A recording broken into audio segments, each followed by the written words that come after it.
हाय, मैं सिकंदर भारती, आप सभी का स्वागत है हमारे एसएनसी न्यूज़ चैनल में। तो आइए जानते हैं आज की ताज़ा खबर। झारखंड डीजीपी पद से हटाए जाने से नाराज एमवी राव ले सकते हैं वीआरएस। झारखंड के प्रभारी डीजीपी रहे एमवी राव स्वैच्छिक सेवानिवृत्ति ले सकते हैं। उन्होंने इस बात की घोषणा कर दी है कि वे स्वैच्छिक सेवानिवृत्ति लेने पर विचार कर रहे हैं। वे खुले आसमान में सांस लेना चाहते हैं। 1987 बैच के आईपीएस अधिकारी राव के नाम उपलब्धियों की लंबी फेरिस्त है। 2 दिन पहले हेमंत सरकार ने राव को हटाकर नीरज सिन्हा को झारखंड का नया डीजीपी बना दिया है। कहा जा रहा है कि इस बात से राव बेहद नाराज है। एवी राव इसी वर्ष सितंबर में सेवानिवृत्ति होने वाले थे। इससे पहले उन्हें डीजीपी के पद से हटा दिया गया, जिसके चलते वे बेहद मायूस हैं। उन्होंने अपने सहयोगी संकेत में बताया कि उनकी अगली मुलाकात दिल्ली या हैदराबाद में होगी। ऐसे में संभावना जताई जा रही है कि 1 माह के भीतर एमवी राव वीआरएस ले सकते हैं। एमवी राव गत वर्ष 15 मार्च 2020 को झारखंड के प्रभारी डीजीपी बनाए गए थे। उन्होंने इस पद पर 11 माह का कार्यकाल पूरा किया। 12 फरवरी 2021 को उन्हें डीजीपी से मुक्त कर दिया गया। देवघर में क्या इस बार निकलेगी शिव बारात? 70 साल की परंपरा पर शिवरात्रि महोत्सव समिति ने क्या लिया निर्णय? इस साल देवघर बाबा मंदिर में शिव बारात का आयोजन नहीं होगा। देवघर में 1994 में शिव बारात निकलने की परंपरा शुरू होने के 70 साल बाद पहली बार ऐसा होगा कि बाबा नगरी में लोग शिव बारात के दर्शन नहीं कर पाएंगे। कोरोना संक्रमण को देखते हुए समिति ने यह फैसला लिया है। शिवरात्रि महोत्सव समिति के महामंत्री ताराचंद जैन ने यह जानकारी दी। इस साल शिव बारात का आयोजन नहीं किया जाएगा। देवघर में शिव बारात निकलने की परंपरा शुरू होने के बाद पहली बार ऐसा होगा कि बाबा नगरी में लोग शिव बारात के दर्शन से वंचित रह जाएंगे। कोरोना संक्रमण को देखते हुए समिति ने यह फैसला लिया है। शिवरात्रि महोत्सव समिति के महामंत्री ताराचंद जैन ने प्रेस को संबोधित करते हुए बताया कि द्वादश ज्योतिर्लिंग में एक बाबा बैजनाथ की प्रसिद्ध सरवनी मेले की वजह से पहले से ही है, लेकिन अब यह देवघर की पहचान महाशिवरात्रि पर निकलने वाली शिव बारात से भी होने लगी है। कोरोना की वजह से देश नहीं बल्कि पूरी दुनिया के हालात में बदलाव हुआ है। इससे बचने के लिए सामाजिक दूरी आवश्यक है। वैक्सीन आना खुशी की बात है, मगर यह एक लंबी प्रक्रिया है। आम लोगों तक इसे पहुंचाने में समय लगेगा। शिव बारात में कलाकारों के अलावा लाखों की संख्या में भक्तों की भागीदारी होती है। आम नगरवासी के स्वास्थ्य को देखते हुए भक्ति और आस्था होते हुए भी इस वर्ष शिव बारात का स्थगित करने का निर्णय लिया गया है। झारखंड लोक सेवा आयोग ने घटाया परीक्षा शुल्क। झारखंड लोक सेवा आयोग जेपीएससी ने आगामी सिविल सेवा परीक्षा से पहले सामान्य और आरक्षित दोनों श्रेणी के छात्रों के लिए शनिवार को परीक्षा शुल्क कम कर दिया। आज दोपहर आयोग द्वारा जारी अधिसूचना के अनुसार सामान्य श्रेणी के छात्रों को अब आवेदन पत्र के लिए 100 रुपये का भुगतान करना पड़ेगा, जो 600 रुपये का है। इसी प्रकार आरक्षित श्रेणी के आवेदकों के लिए शुल्क 50 रुपये निर्धारित किया गया है। एक कमी मौजूदा 150 रुपये से 100 रुपया कर दिया गया है। मुख्यमंत्री हेमंत सोरेन ने इस फैसले की घोषणा करते हुए कहा कि जेपीएससी के परीक्षा फॉर्मों की कीमत का कम करके वह राज्य के युवाओं से किए गए एक चुनावी वादे को पूरा कर रहे हैं। उन्होंने कहा, हम चुनावी घोषणा पत्र में किए गए अपने वादों का पूरा कर रहे हैं, इसलिए हमने आखिरकार उन राज्यों, युवाओं और छात्रों के हित में जेपीएससी परीक्षाओं के आवेदन शुल्क को कम कर दिया है, जो गरीब परिवारों के लिए है। एक के बाद एक चुनावी दौरान हमारे द्वारा किए गए अन्य सभी वादे भी पूरे किए जाएंगे। मेंढीज बिजली कर्मियों को 5 माह से नहीं मिल रहा वेतन। झारखंड बिजली वितरण निगम लिमिटेड के मेंढीज कर्मियों को 5 माह से वेतन का भुगतान नहीं हुआ। इससे उनके समक्ष आर्थिक समस्या उत्पन्न हो गई है।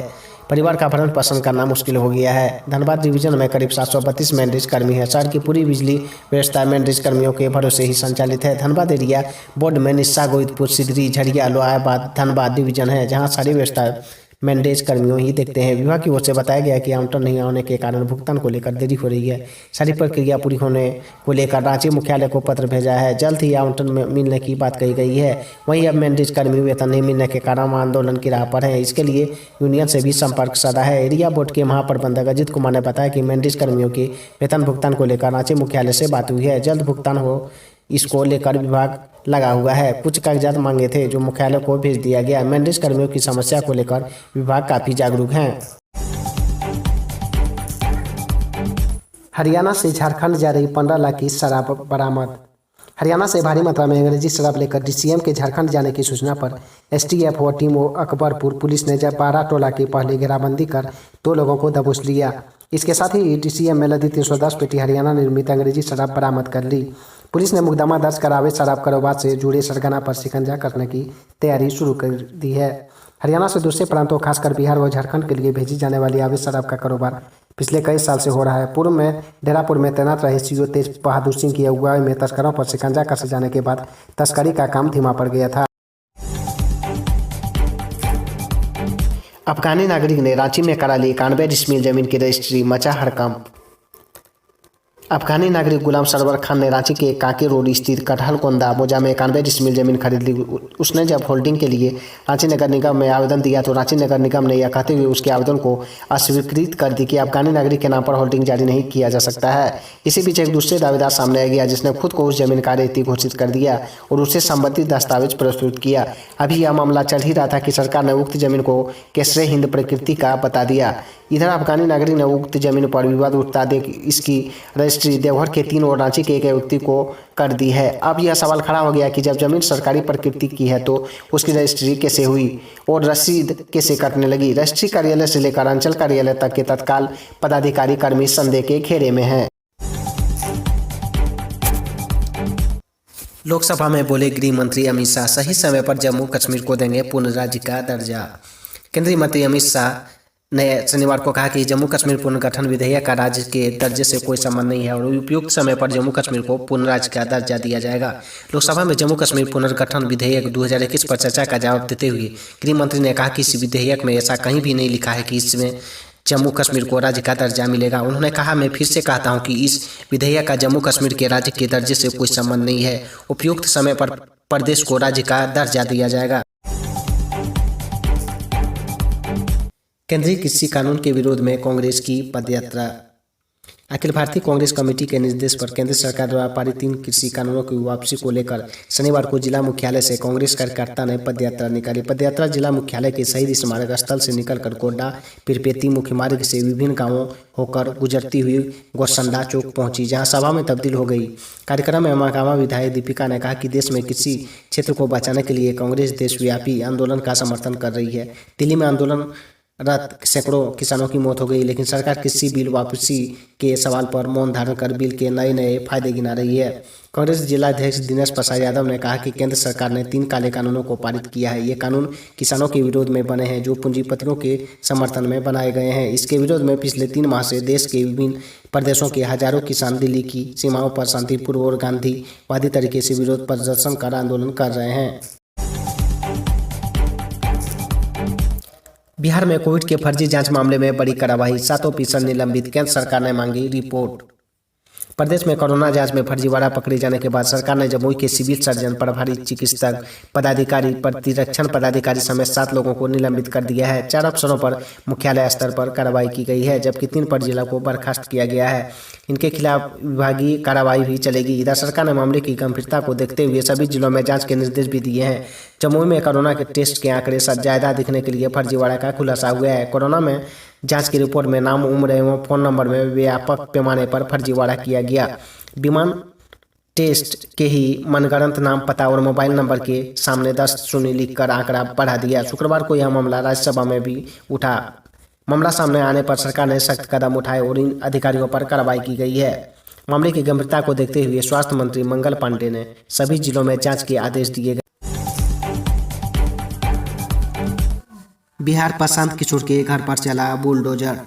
बिहार के बक्सर में प्रशासन ने चुनावी रणनीतिकार और जनता दल यूनाइटेड के पूर्व नेता प्रशांत किशोर के पुश्तैनी घर की 4 दीवारी तोड़ दी है। इसी के साथ घर के प्रवाह स्थान को भी तोड़ दिया गया है। प्रशासन ने एक कार्रवाई के बाद खाली हुई जमीन कब्जे में ले ली है। इस बारे में फिलहाल प्रशांत किशोर की कोई प्रतिक्रिया सामने नहीं आई है। मिली जानकारी के अनुसार NH 84 को 4 लेन बनाए जाने के लिए आजकल जमीन अधिग्रहण की कार्रवाई चल रही है। इसी क्रम में 25 चुनावी रणनीतिकार प्रशांत किशोर के पुश्तैनी घर का कुछ हिस्सा अधिग्रहित किया गया है। शुक्रवार को बुलडोजर के साथ पहुंचे अधिकारियों कर्मचारियों ने प्रशांत किशोर के घर की 4 दीवारी और बड़ा स्तर को ध्वस्त कर दिया है।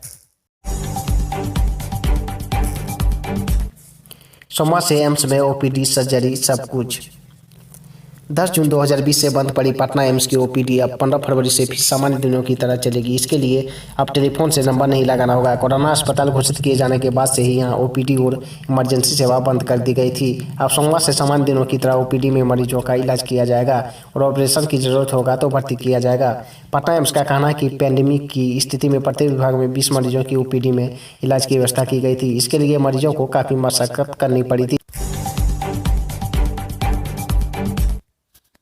मजिस्ट्रेट कॉलोनी में कृषि निदेशक के घर धावा, 7 घंटे में गणेश राम के निवेशकों का हिसाब नहीं लगा सकी निगरानी टीम। कृषि विभाग के भूमि संरक्षण के निदेशक गणेश कुमार उर्फ गणेश राम के आवास पर 11 घंटे से छापेमारी चल रही है। शनिवार की सुबह 8 बजे से पटना की मजिस्ट्रेट कॉलोनी स्थित आवास पर आय से अधिक संपत्ति के मामले में निगरानी की टीम छापेमारी कर रही है। पिछले 7 घंटे से निगरानी की टीम गणेश राम के निवेशकों का हिसाब लगाने में जुटी है, लेकिन अभी भी कागजात निकल रहे हैं। गणेश कुमार के खिलाफ निगरानी थाने में आय से 1,43,91,023 रुपये अधिक संपत्ति रखने का मामला भी दर्ज किया गया है। अब तक की तलाशी में विभिन्न बैंकों की बीमा पॉलिसी में निवेश सहित जमीन के कागजात मिले हैं। लाखों के जेवरात और 5,10,000 रुपये नकद बरामद किए हैं। निगरानी की टीम की ओर से तलाशी का काम जारी है। निगरानी अन्वेषण ब्यूरो के अनुसार गणेश कुमार की वार्षिक संपत्ति की विवरणी में निवेश से संबंधित इन कागजातों के बारे में कोई जानकारी नहीं दी गई है। भूकंप से थर्राया उत्तर भारत। दिल्ली, एनसीआर, पंजाब, हरियाणा, जम्मू कश्मीर, उत्तराखंड, राजस्थान सहित उत्तर भारत के कई राज्यों में शुक्रवार रात भूकंप के तेज झटके महसूस किए गए। धरती रात 10:34 बजे हिली और भूकंप का केंद्र तजिकिस्तान में था। इसकी तीव्रता 6.3 बताई गई। कुछ ही मिनट बाद पंजाब में दोबारा भूकंप आने की खबरों से डर का माहौल बन गया।